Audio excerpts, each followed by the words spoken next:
Terima kasih Tuhan. Bapa, terima kasih. Sungguh kami kagum dan menghormat akan Engkau. Sungguh kasih setiamu lebih daripada hidup Tuhan. Kami bersyukur buat kebaikan-Mu dan kemurahan-Mu dalam hidup kami. Betapa Engkau Tuhan yang ajaib, Tuhan yang luar biasa dalam hidup kami. Allah yang hidup, Jehovah Jireh, Allah yang menyediakan segala yang kami butuhkan. Tuhan yang selalu membawa kami ke tempat yang lebih baik. Tuhan yang menjadi penolong kami dalam kesesakan. Tuhan sumber kekuatan kami. Terima kasih Bapa. Hamba-Mu bersyukur untuk kasih setia-Mu kepada setiap umat-Mu di tempat ini. Hamba-Mu percaya bahwa mereka yang datang dengan berbeban berat, ada kekuatan yang baru yang Tuhan berikan dalam hidup mereka. Mereka yang saat ini Tuhan dalam kesesakan dan butuh pertolongan, Engkau sanggup menolong mereka. Pertolongan-Mu tidak pernah terlambat Tuhan. Biar kami boleh belajar melihat pengalaman bersama dengan Engkau. Sungguh hebat. Pagi hari ini berkatilah umat-Mu yang ada di IC Onsite ini maupun yang mengikuti ibadah ini secara online. Biar dimanapun mereka berada, hadirat-Mu memenuhi mereka semua. Dan Roh Kudus-Mu bekerja menjamah hati mereka. Dan firman-Mu yang berkuasa mengubahkan kami semua.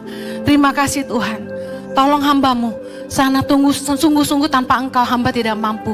Menyerahkan setiap menit-menit ke depan dalam pimpinan Roh Kudus penuhnya. Hanya di dalam nama Yesus kami berdoa. Yang siap diberkati Tuhan sama-sama kita katakan.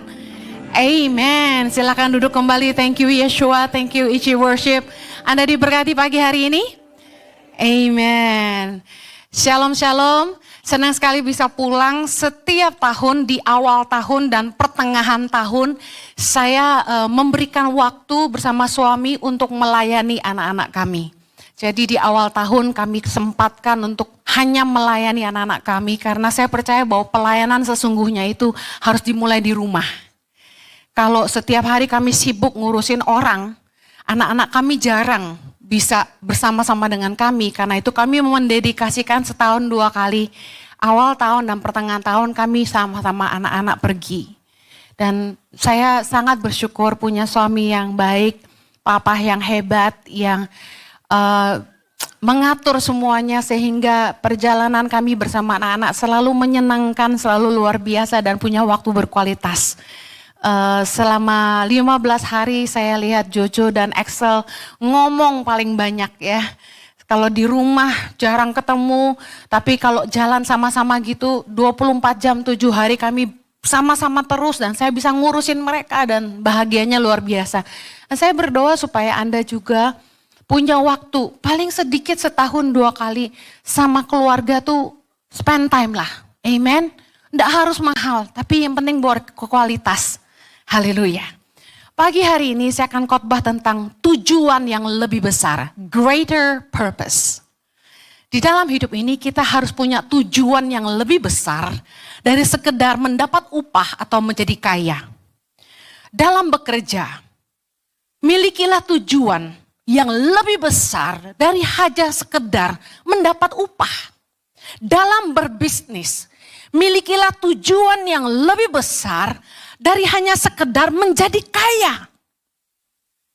1 Korintus 10 ayat 24 berkata begini.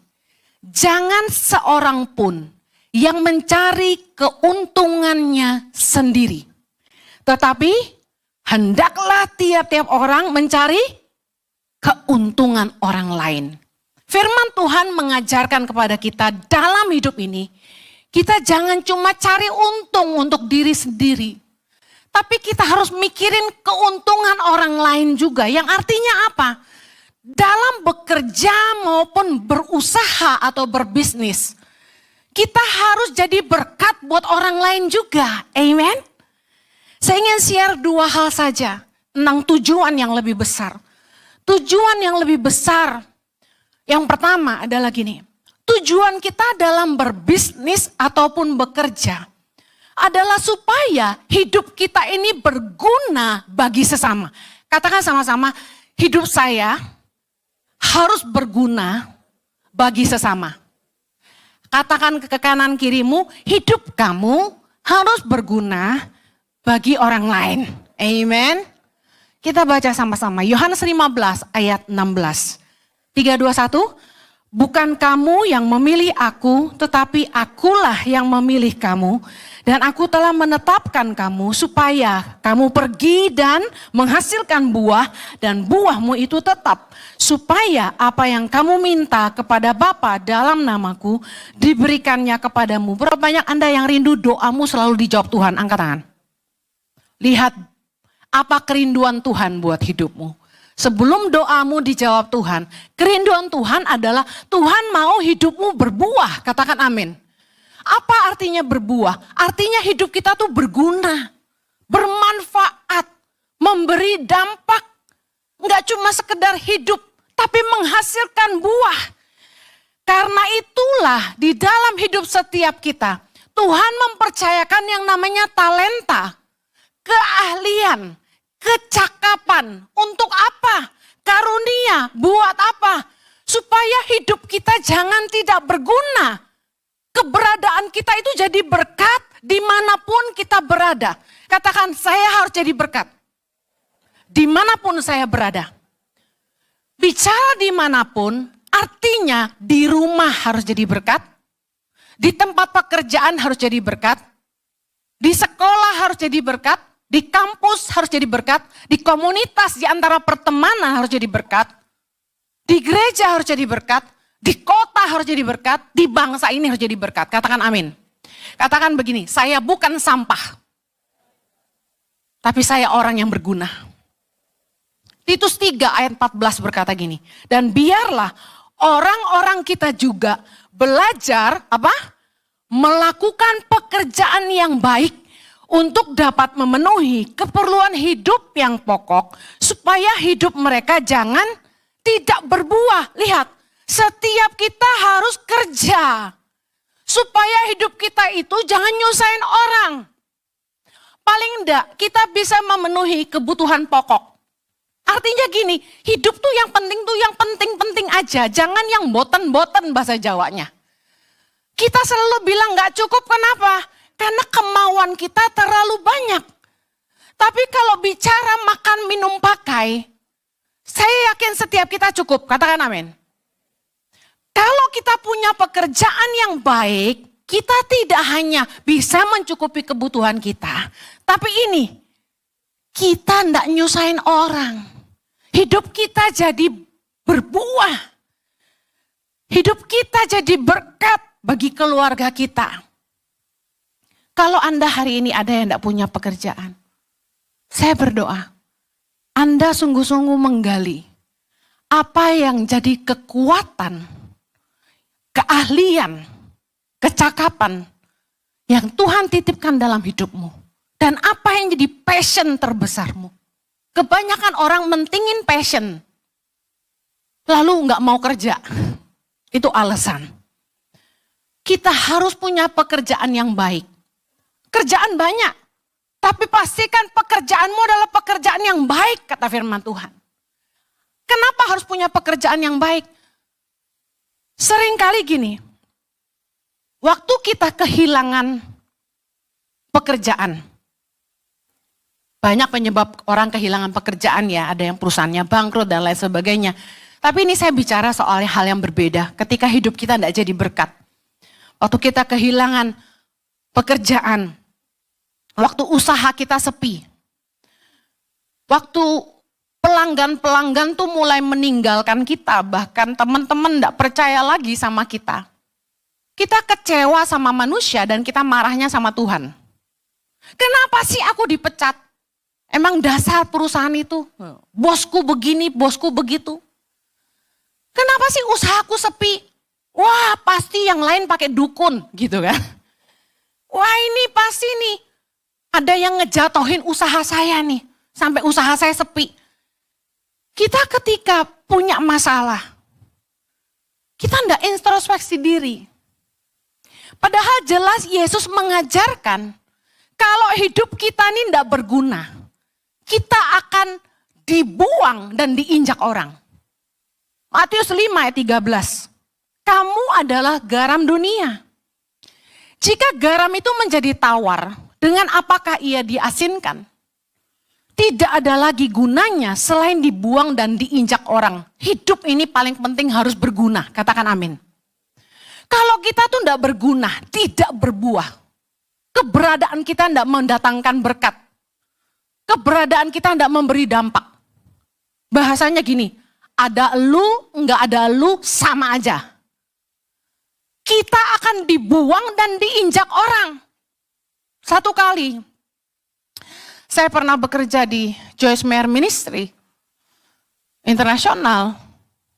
Bos saya orang India, karena kami dibawa Indonesia, dibawa quarter Asia. Namanya Uncle David Raj, saya panggilnya Uncle.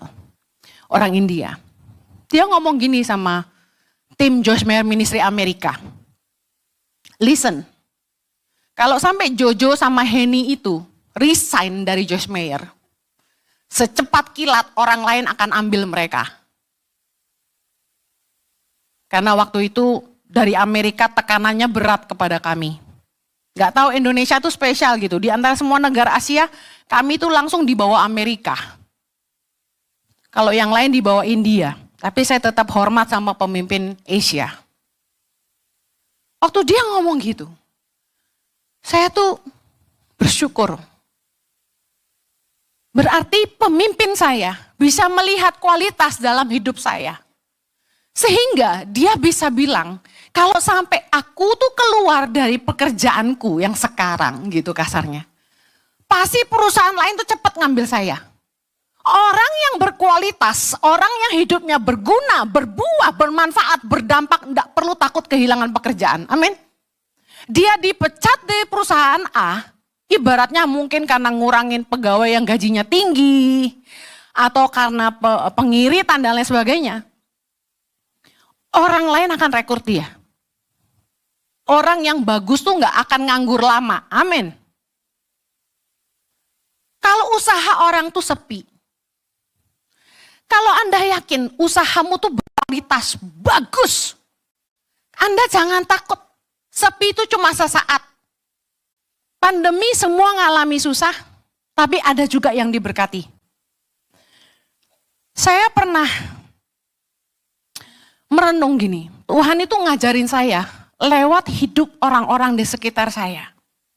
Satu hari saya ketemu orang yang udah umurnya di atas hampir 50 ya. Hidupnya tuh susah banget gitu. Gak punya rumah, ngontrak di tempat yang agak kumuh. Terus sakit-sakitan. Terus saya kasihan gitu sama dia. Saya bilang, Tuhan kok hidup orang bisa sesusah ini gitu. Kadang-kadang ya kita kalau ngeliat orang susah tuh kita merenung, kok Tuhan izinin ya orang tuh hidup sampai susah banget gitu. Saya kasihan sama orang ini, ya kita bantu. Terus Tuhan malah ngajarin saya. Coba kamu perhatikan, kenapa dia sampai susah di masa tua? Apa yang dia tabur selama dia masih muda? Roh Kudus ngajarin saya gitu. Saya bingung lah, kan saya nggak kenal dia di mudanya seperti apa.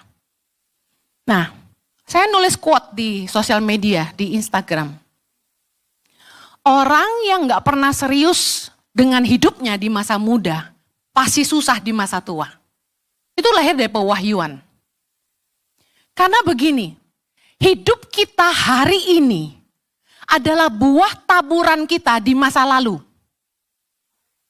Saya ulangi. Hidupmu hari ini adalah buah taburanmu di masa lalu. Orang tidak mungkin sukses itu satu hari. Orang tidak mungkin miskin juga satu hari. Cuma Tuhan yang bisa bikin itu. Katakan amin. Tapi saya mengalami dengan hidup saya dan Pastor Jojo. Sukses itu tidak sehari. Lewatin proses panjang. Mari saya kasih lihat.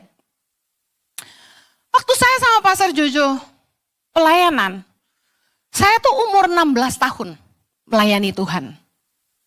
Hari ini, karena jemaat saya bukalah online lagi ya sudahlah. Ya, saya sudah 46. Waduh udah tua ya.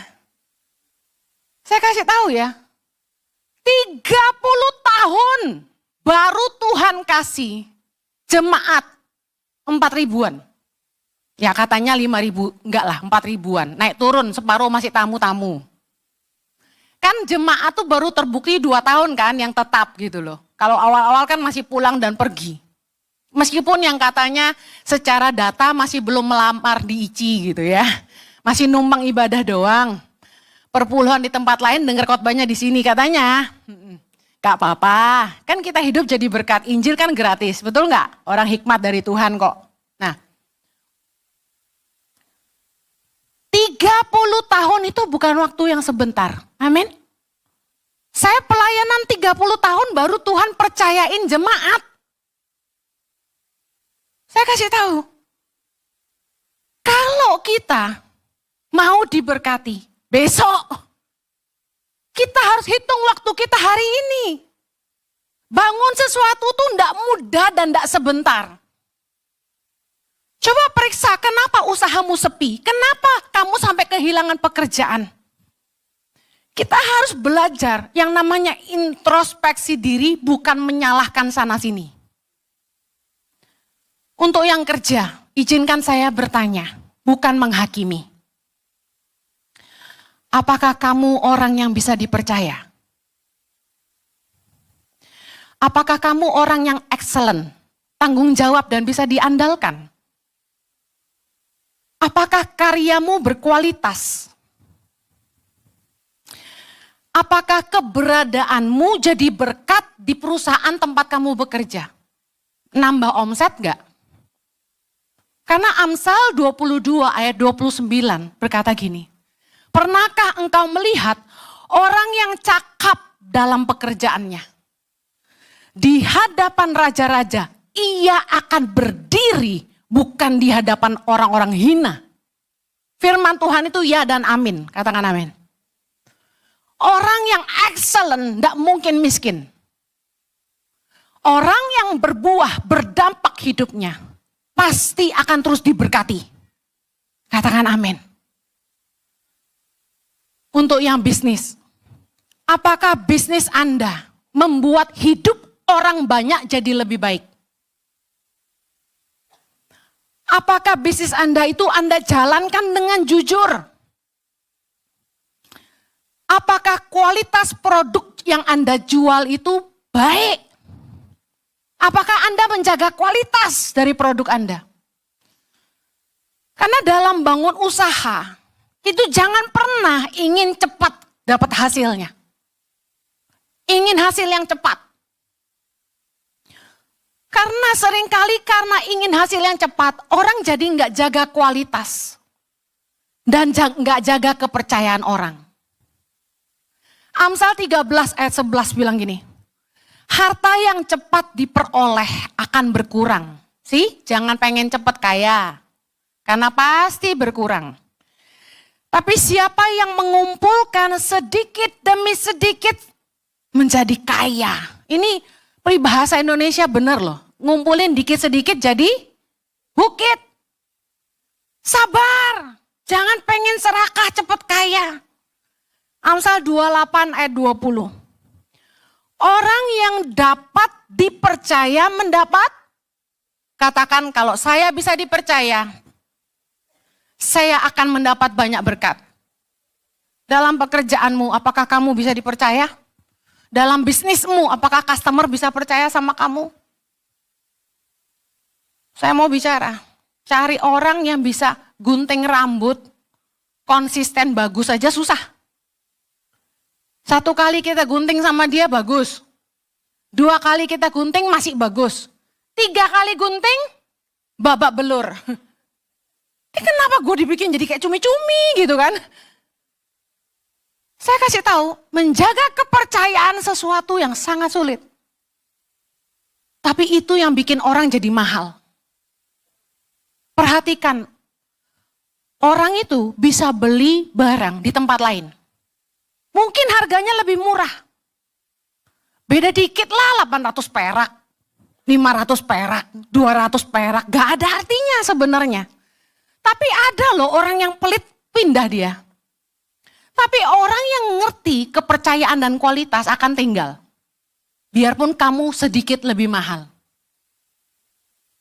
Yang paling penting jaga usaha maupun kerja adalah jaga kepercayaan orang. Karena firman Tuhan tidak akan pernah salah.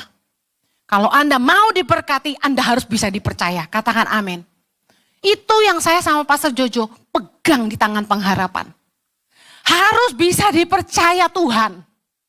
Harus bisa dipercaya sama donatur. Karena itu bukan uang kita. Makanya saya ngoceh-ngoceh sama staf itu punya alasan. Karena mereka semua harus diajar berintegritas. Karena orang Indonesia ini mentalnya aji mumpung. Gak semua sih. Sebagian. Kecuali jemaat ICI. Orang yang tujuan hidupnya hanya ingin cepat kaya. Ayo, siapa? Pasti menjalankan usahanya itu menghalalkan segala cara. Kerja juga sama, menghalalkan segala cara. Yang penting gua untung banyak. Yang penting gua kaya. Ingat firman Tuhan berkata, hendaklah orang mencari keuntungan orang lain juga. Pastikan kamu jaga kepercayaan orang. Supaya kamu tidak ditinggalkan orang. Orang kalau dagang, saya pesan ya. Jangan cuma ngejar fast selling. Tapi harus maintain after sales. Di Indonesia ini kelemahannya apa? Marketing jago. Tapi after salesnya payah. Waktu jualan ngomongnya gede. Habis kita beli, kok rusak? Kok nggak jalan? Balik lagi hilang orangnya. Beli asuransi di agen juga, kenapa kita pilih yang kita kenal? Karena yang kita perlu itu bukan waktu beli asuransinya. Waktu kita butuh klaim asuransi, itu yang masalah. Amin. Yuk jemaat yang agen-agen asuransi, excellent lah. Jangan cinta duitnya, cintailah klienmu. Amen. Anda pasti diberkati. Agen-agen asuransi dengar. Kalau sampai klienmu lihat kamu nolongin dia waktu dia butuh klaim. Saya yakin dia akan beli lagi balik sama kamu. Dia beli asuransi, dia balik lagi sama kamu. Kamu pasti diberkati. Kuncinya harus bisa dipercaya. Amen. Yang dagang juga sama, yang kerja juga sama. Karena itu, dalam hidup ini, jangan tujuan hidup cuma mau jadi kaya. Tapi jadilah berguna. Miliki tujuan yang lebih besar. Dalam berbisnis maupun bekerja. Hidup kita harus jadi berguna bagi sesama. Katakan amin. Yang terakhir. Tujuan yang lebih besar dalam bekerja dan berusaha adalah supaya Tuhan dipermuliakan dalam hidup kita. Mengapa orang Kristen banyak yang gagal jadi saksi di dunia kerja? Di gereja hebat, haleluya. Di rumah, haleluya. Di tempat kerja, halepi. Mengapa orang Kristen banyak yang gagal jadi saksi Tuhan di marketplace? Sederhana. Karena tujuan hidupnya bukan jadi berkat bagi sesama dan bukan untuk mempermuliakan nama Bapa di surga. Dia enggak mikir itu. Dia mikirnya kapan gajian, kapan naik gaji, kapan dipromosi, kapan bos gua ngasih pesangon, kapan dapat bonus. Matius 5 ayat 6, kita baca sama-sama. Demikianlah hendaknya terangmu bercahaya di depan orang, supaya mereka melihat perbuatanmu yang baik dan memuliakan Bapamu yang di sorga. Baca firman Tuhan ini baik-baik, Yesus yang ngomong. Terangmu bercahaya di mana? Di dalam kamar Bu Eni. Di depan orang. Orang suka ngomong gini, iyalah yang suka cari muka, yang jago ngejilat itu pasti yang dipromosi. Memang kebaikanmu harus nyata di depan semua orang, kata firman Tuhan. Bu, aku itu excellent. Aku itu kerja sungguh-sungguh sampai lembur, cuma bosku nggak tahu. Ya jelas nggak naik gaji loh. Ya jelas gak dipromosi. Bos kan gak pernah lihat CCTV kalau gak duitnya hilang. Emangnya bosmu Tuhan? Bukan urusan cari muka. Terang kita harus bercahaya di depan orang. Jadi teladan di depan semua orang. Wah Bu, itu namanya memberi dengan tangan kanan, tangan kiri kan gak perlu tahu. Gak ada urusan. Kamu kalau kerja, bosmu harus tahu. Jangan cicing wae, kata orang Sunda. Kami dulu pernah punya staf. Ternyata tuh kerjaannya banyak banget. Dan hebat banget. Tuh sampai lompat saya, biar kurus. Tapi kami nggak tahu. Karena dia bekerja di dalam kesunyian dan kegelapan malam. Dia bekerja diam-diam di balik layar komputer yang besar. Dan kami tidak pernah tahu apa-apa. Karena tidak pernah dikasih tahu. Nih yang kerja. Kamu harus selalu laporan. Kamu harus selalu update bosmu. Apa yang kamu kerjakan. Bosmu mana tahu. Paling nyebelin punya staf. Kalau disuruh apa-apa gak pernah laporan. Kita kan sibuk. Jadi kadang-kadang kita WA. Tolong ya ini ya. Tolong lakukan ini ya. Jangan lupa ini dicek ya. Terus dia gak get back ke kita. Bahasanya get back tuh balik lagi ke kita. Update gitu loh. Ngasih tahu. Ci, saya sudah kerjakan yang ini ya. Bu, saya sudah buat ya yang ini. Lalu Bu, saya sedang kepikiran bagaimana kalau kita buat ini. Nggak pernah gitu. Bahasa orang Sunda tuh asik. Cicing wae. Ngumpet, kerjanya diam-diam. Kita udah kayak sunyi senyap gitu. Waktu orang ini mau keluar, baru dia cerita. Ini yang saya kerjakan. Alamat 3 halaman portfolio. Ceritanya panjang. Saya kaget. Banyak juga kerjaannya. Hebat juga nih orang. Tapi kok nggak kelihatan. Bagaimana kamu mau mempermuliakan Bapa di sorga kalau orang nggak bisa lihat buahmu? Terangmu nggak kelihatan, kamu kerjanya diam-diam. Aku nih kerja loh Bu, aku lembur. Tapi bosmu nggak tahu. Makanya kalau kerja, fokusnya tuh jangan cuma upah. Udah gitu nggak dapat uang lembur, Anda ngedumel. Dalam berbisnis, kebanyakan orang tuh fokusnya yang penting gua cuan. Yang penting gua cepet kaya biar bisa beli rumah lagi. Anaknya 3, beli rumah 3 gitu. Ya itu mah kasihan. Saya kasih tahu. Seringkali karena hanya mengejar upah dan berusaha menjadi kaya, hidup kita jadi batu sandungan. Cara kerja kita, cara berbisnis kita tidak mempermuliakan Tuhan. Karena goalnya cuma uang. 1 Timotius 6 ayat 1.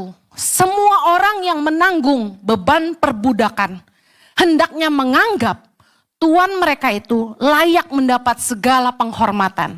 Agar, baca sama-sama, nama Allah dan ajaran kita jangan dihujat orang. Jangan sampai karena pekerjaanmu dan usahamu nama Tuhan dihujat orang.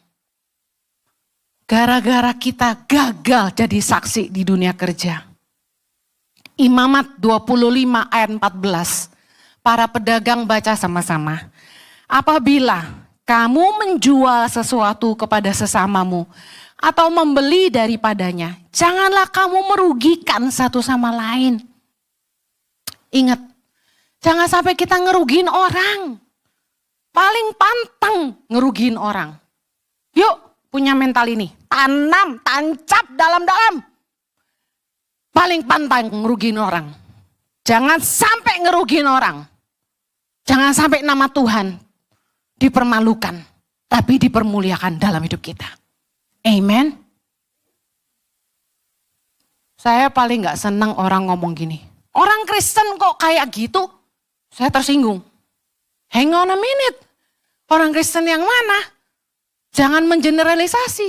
Tapi ini kan bikin orang jadi kecewa sama kekristenan toh. Bikin orang jadi mandang rendah. Orang Kristen kok kayak gitu. Meskipun tahu firman Tuhan banyak. Tapi banyak juga orang Kristen yang tidak melakukan.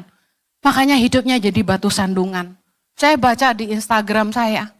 Komennya orang-orang Kristen tuh gini. Tuh Bu, bos saya orang Kristen ngomongnya kasih-kasih kelakuan beda. Tuh Bu, bahasanya rohani. Tapi pegawai kerja gak pernah naik-naik gaji. Ngomongnya gak enak semua. Saya tahu yang nonton khotbah saya kan kebanyakan orang Kristen, Katolik. Meskipun agama lain juga banyak. Tapi yang komen itu rata-rata Kristen juga banyak. Malu saya. Ini bos-bos yang punya perusahaan, coba baca komen di IG saya, jangan-jangan ada pegawaimu yang kecewa sama kamu. Tuh Bu, khotbahin tuh jemaatnya katanya yang bos-bos tuh jangan cuma tahu firman, enggak melakukan gitu. Kemarin ada satu yang komen di Instagram saya. Bu Heni, yang dikhotbahin dilakuin tuh guru tangan pengharapan gajinya kecil katanya gitu. Saya langsung capture, send ke grup pendidikan. Kenapa katanya guru kita gajinya kecil nih siapa? Karena guru tangan pengharapan digaji dengan sangat layak. Kalau yang dapat honor itu berarti bukan guru tangan pengharapan, kami kasih persembahan kasih karena kasihan. Tapi kalau yang digaji, minta ampun kalau masih bilang kecil. Ada tim tangan pengharapan di sini? Mulai Senin, setiap tahun tangan pengharapan mengadakan pertemuan nasional. Jadi semua pemimpin dari seluruh Indonesia kumpul di Jakarta selama seminggu. Nah mereka sudah tiba kemarin dan sedang ada di Jakarta. Mungkin sebentar mereka akan datang ibadah. Nah yang pengen kirim-kirim kue silakan ke asrama tangan pengharapan ya. Karena sedang banyak tamu Bapak Ibu ya. Kalau kirimnya durian ingat Ibu Heni juga dibagi gitu. Ditulis ya, kalau enggak saya enggak pernah dapat apa-apa Bapak Ibu. Saya bercanda.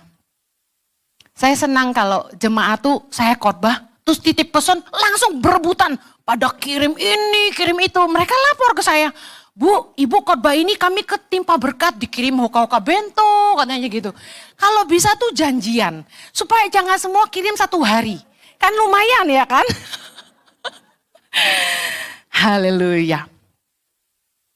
Ingat, kita tuh kerja. Kita bikin usaha. Jangan sampai lupa. Tuhan dipermuliakan enggak di hidup kita? Tuhan tuh dipermuliakan enggak dalam usaha kita? Jangan sampai kamu loh, enggak jadi terang di perusahaanmu sendiri. Namanya bosnya orang Kristen tapi bikin malu. Satu hari salah satu konglomerat Indonesia meeting dengan beberapa pengusaha. Di tengah-tengah usaha itu, di meeting itu, salah satu temannya ngomong gini, lu kan Kristen, kok lu pakai cara begini? Anak Tuhan lu, yang punya perusahaan ini, konglomerat ini ngomong gini, kalau bisnis jangan ngomong-ngomong agama gitu. Gak bisa. Persembahkanlah hidupmu sebagai persembahan yang hidup, yang kudus dan berkenan. Hidup kita harus mempermuliakan Tuhan. Karena yang sesungguhnya kerjaan kita juga ibadah, katakan amin. Bukan cuma pelayanan di gereja. Tapi kita harus tahu bahwa pelayanan itu hidup kita, ngurus keluarga, kerja di perusahaan. Itu semua pelayanan, katakan amin. Ini apa tuh? Mari introspeksi hidup yuk. Banyakan orang tuh gini, dengar khotbah marah sama pendetanya, tersinggung. Yang kedua, nyalahin orang lain. Itu namanya victim mentality. Dalam kamus bahasa Indonesia, arti kata introspeksi adalah peninjauan atau koreksi terhadap diri sendiri. Perbuatan, sikap, kelemahan, kesalahan. Ternyata ini Alkitabiah, saudara. Ratapan 3 ayat 40. Baca sama-sama. Marilah kita menyelidiki dan memeriksa hidup kita. Dan berpaling kepada Tuhan. Ingat, hidup ini tidak sempurna. Kita banyak bikin salah. Yuk renungkan hari ini. 2024 yang sudah lewat. Bagaimana dengan hidup kita?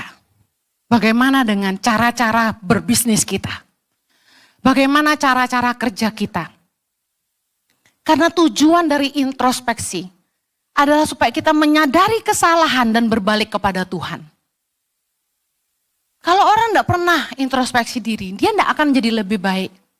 Tidak akan berubah. Renungkan firman Tuhan. Kalau Anda pengen jadi pribadi yang lebih baik, berguna buat sesama dan mempermuliakan Bapa di sorga. Jangan punya victim mentality yang suka nyalahin sana sini. Mari belajar seperti Raja Daud. Dalam Mazmur 139 ayat 23. Dia berdoa berkata gini. Selidiki aku ya Allah dan kenalah hatiku. Ujilah aku dan kenalah pikiran-pikiranku. Ayat 24 baca sama-sama. Lihatlah apakah jalanku serong dan tuntunlah aku di jalan yang kekal. Sering-seringlah periksa hatimu. Sering-seringlah minta Tuhan menguji hati dan pikiran dan hidupmu.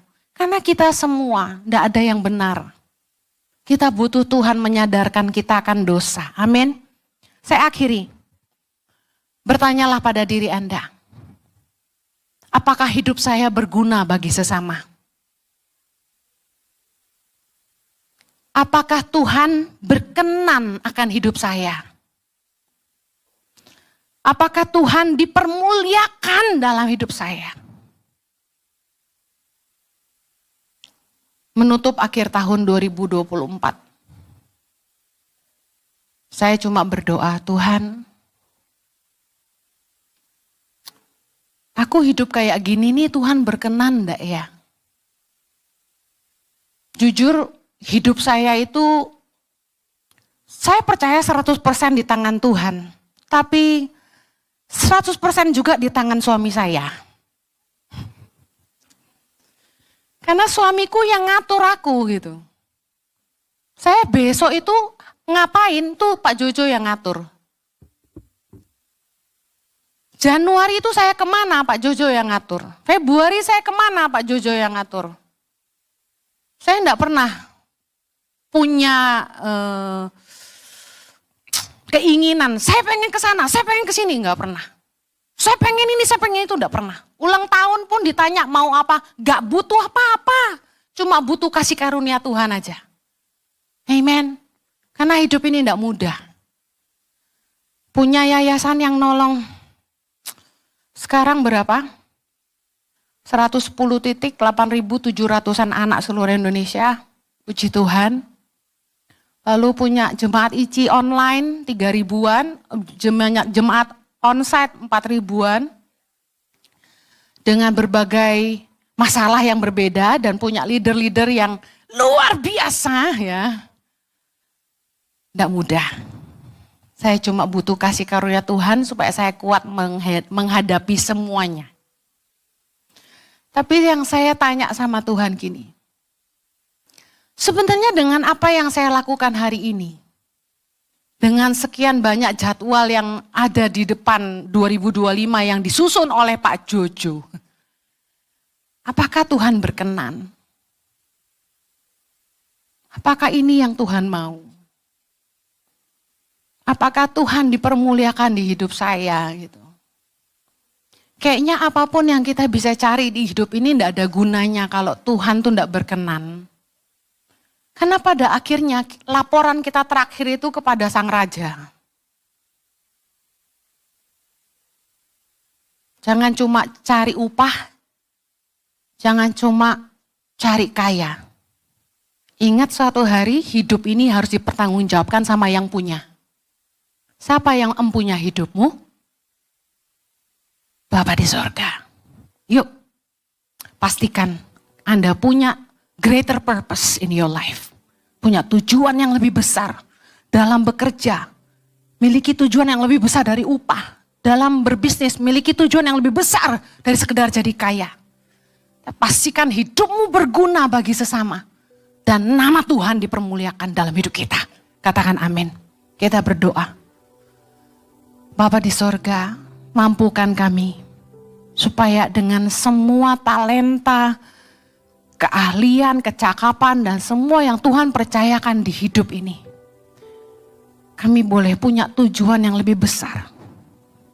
Bukan punya rumah yang lebih besar. Bukan jadi makin kaya, makin ternama. Tapi kami mau periksa apakah hidup kami ini berkenan sama Tuhan. Apakah hidup kami ini berguna bagi sesama. Apakah nama Tuhan dipermuliakan dalam hidup kami. Itu aja. Tolong kami Tuhan. Supaya goal kami, tujuan hidup kami ini gak melulu apa yang di dunia. Tapi kami mau punya tujuan ilahi. Tujuan yang kekal. Yaitu apa yang berkenan kepada Bapa. Hamba-Mu menyerahkan umat-Mu.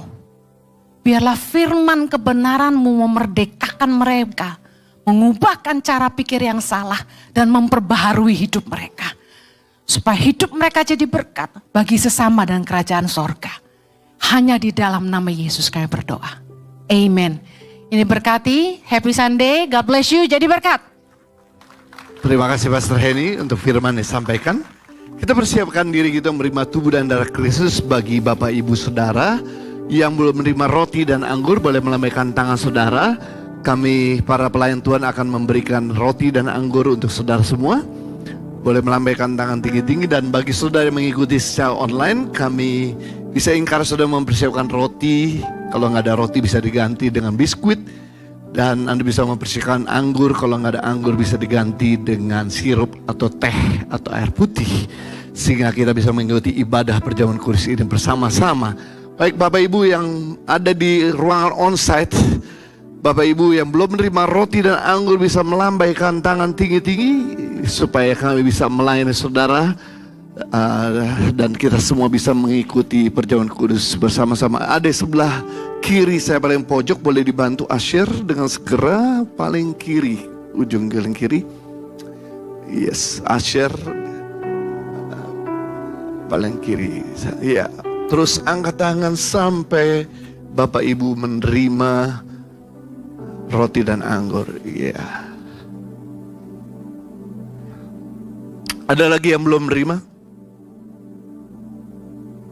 Semua sudah menerima. Baik, kita bangkit berdiri bersama-sama. Dan sebelum kita mengikuti perjamuan kudus, roti yang tertulis pada di tangan saudara, itu ada sebuah ayat. Saya minta untuk saudara bisa membacanya terlebih dahulu, biar ayat ini menjadi perenungan buat kita dalam hari ini dan menjadi pegangan buat kita.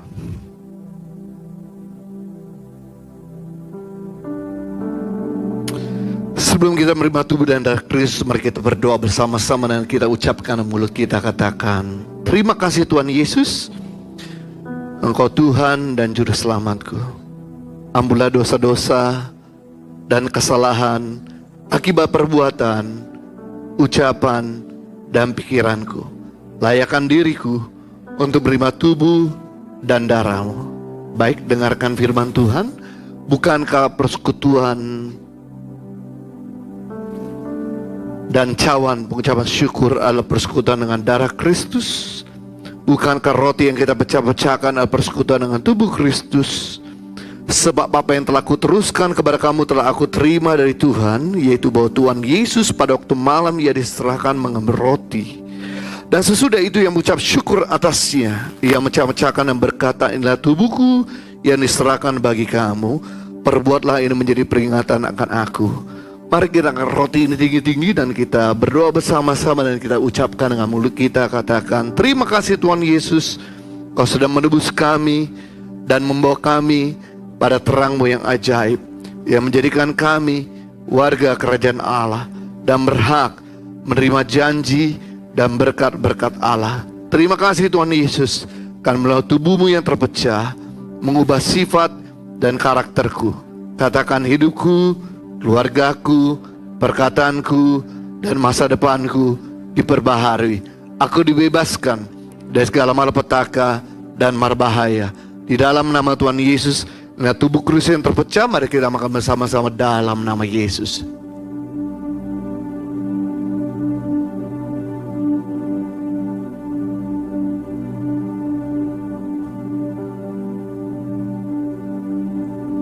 Demikian juga Yesus mengambil cawan sudah makan lalu berkata, cawan inilah perjanjian baru yang dimateraikan oleh darahku. Perbuatlah ini setiap kali kau minumnya menjadi peringatan akan aku. Sebab setiap kali kau makan roti ini dan minum cawan ini, kau memberitakan kematian Tuhan sampai ia datang. Mari kita angkat cawan perjanjian ini tinggi-tinggi, dan kita berdoa dengan iman, dan kita ucapkan dengan mulut kita, katakan, terima kasih Tuhan Yesus atas penebusanmu di atas kayu salib. Aku dan keluargaku dilepaskan dari segala kutuk. Terima kasih Tuhan Yesus buat darahmu yang tertumpah. Bilur-bilurmu menyembuhkanku dari berbagai macam sakit penyakit akibat dosa, virus, kuman, bakteri, dan serang roh jahat. Aku tidak terkena kanker, tumor, leukemia, dan pendarahan. Tidak terkena stroke. Di ruang ICU, jantungku, paru-paruku, ginjalku, liverku, lambungku, semuanya sehat. Segala kelemahan tubuhku, penderitaanku, sakit penyakitku sudah diselesaikan di atas kayu salib. Kuasa kegelapan sudah dihancurkan. Hipnotis, santet, tenung, guna-guna tidak dapat mengenaiku. Hidupku dipagari, hidupku berkelimpahan, tidak kekurangan. Setiap hari aku berjalan mujizat Tuhan, mengalami terobosan untuk meraih janji Tuhan di dalam nama Tuhan Yesus. Darah Kristus yang tertumpah, mari kita minum bersama-sama dalam nama Yesus. Mari kita buka tangan kita dan kita mulai mengucap syukur sama Tuhan. Terima kasih Tuhan. Terima kasih untuk darah-Mu. Terima kasih.